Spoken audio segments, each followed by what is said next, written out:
Barge యజమానులు, కార్మికులు, lorry కార్మికులతో మంత్రి నాదెండ్ల మనోహర్ సమీక్షా సమావేశం నిర్వహించారు. ఈ సమావేశంలో కార్మికుల సమస్యలను నాదెండ్ల మనోహర్ శాంతియుతంగా ఉన్నారు. పోర్టు కార్మికుల ఉపాధికి విఘాతం కలుగుతుందనే సాకుతో తప్పుడు విధానాలను ప్రోత్సహించేది లేదని, ఎంకరేజ్ పోర్టు నుండి బియ్యం ఎగుమతులు సక్రమంగా జరిగేలా పూర్తి స్థాయిలో చర్యలు చేపడతామని పౌర సరఫరాల శాఖ మంత్రి నాదెండ్ల మనోహర్ తెలిపారు. ద్వారా ప్రతి నెల మేము మనిషికి 5 కిలోల చొప్పున సరఫరా చేస్తూ ఉంటాం.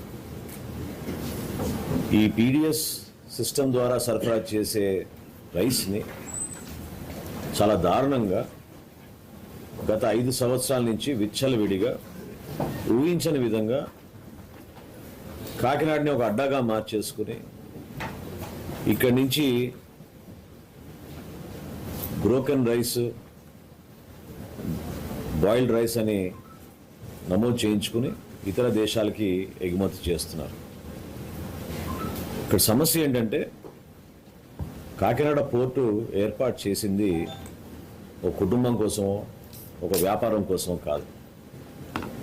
కాకినాడ పోర్టు ఏర్పాటు చేసింది ఆంధ్రప్రదేశ్ భవిష్యత్తు కోసం, ఈ ప్రాంతానికి మంచి పెట్టుబడులు రావాలనే ఆలోచనతో, ఇక్కడ పరిశ్రమలు రావాలనే ఆలోచనతో, ఇక్కడ ఖచ్చితంగా అభివృద్ధి జరగాలనే ఆలోచనతో పోర్ట్ ఏర్పాటు చేశాం.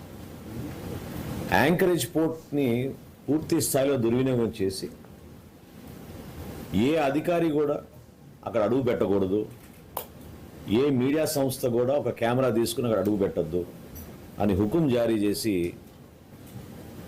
5 సంవత్సరాల నుంచి వాళ్ళు నడిపించిన తీరు మీరందరికీ స్థానికంగా మీకు తెలుసు.